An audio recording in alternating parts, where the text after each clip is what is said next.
Comme annoncé dans les titres, un jeune homme d'une vingtaine d'années a été mortellement fauché ce mardi par balle à Koloma 2 dans la commune de Ratouma. Ba Ibrahimon, c'est son nom, a été transporté à la morgue de Niasdine. La tension était palpable ce mardi sur la route Le Prince en cette deuxième journée de ville morte appelée par l'opposition républicaine. Djibril Ba, Ibouansori Kamara pour nous en dire plus.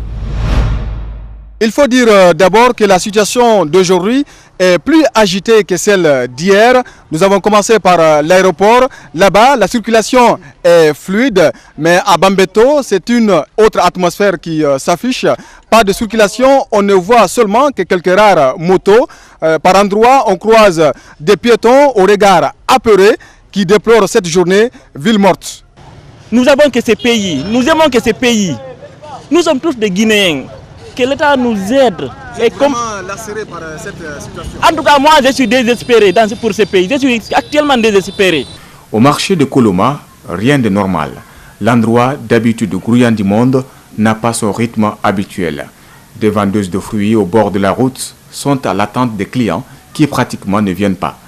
Plus loin, des jeunes manifestants barricadent la route. Il faut que ces politiciens s'entendent. C'est quand on vend, on parvient à trouver de quoi manger pour nos enfants. Cette situation nous complique la vie et nous n'avons pas de moyens. Les journées villes mortes nées d'un désaccord sur l'installation des élus dans certaines localités du pays ne restent pas sans conséquences ce mardi.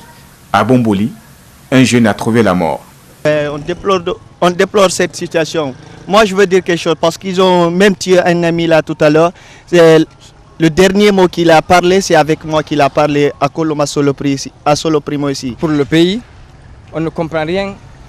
Qu'est-ce qui se passe pour le moment? Avec ça, on a la peur au ventre. On ne peut rien dire ici.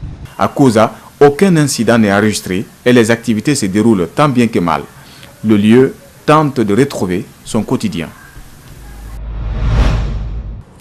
Le parti PADES était à l'honneur ce samedi à Kindia. Dr Ousmane Kaba poursuit son offensive dans la mobilisation des citoyens dans la ville des Agrumes. Le président du PADES a fait part de ses intentions pour l'épanouissement des Guinéens dans divers domaines s'il est porté à la magistrature suprême de la Guinée. Antoine Kourman, Jacques Lewaleno, El Haj Aliouba étaient de la partie. Kindia a un climat tendu. Malheureusement, ce n'est pas seulement Kindia, pratiquement dans toute la Guinée. Nous avons exactement les mêmes problèmes politiques. Je rappelle qu'à Kindia, ici, il y a eu un problème politique, puisqu'il y a eu beaucoup de contestations, beaucoup de fraudes et beaucoup de contestations sur les résultats des élections. Ça, c'est la cause première de la discorde. Et il y a eu des ententes entre les partis politiques, des ententes que beaucoup d'habitants ne partagent pas. Voilà, donc c'est d'abord un problème politique. Moi j'ai été désolé qu'on transforme ça en problème ethnique. La Guinée n'a pas de problème ethnique, ne doit pas connaître de problème ethnique parce que nous sommes tous frères et sœurs. C'est là que je dis qu'il faut faire attention.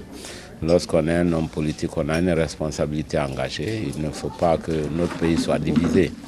Donc nous, notre message, c'est un message de paix, de concorde, d'unité nationale basée sur la fraternité de tous les Guinéens.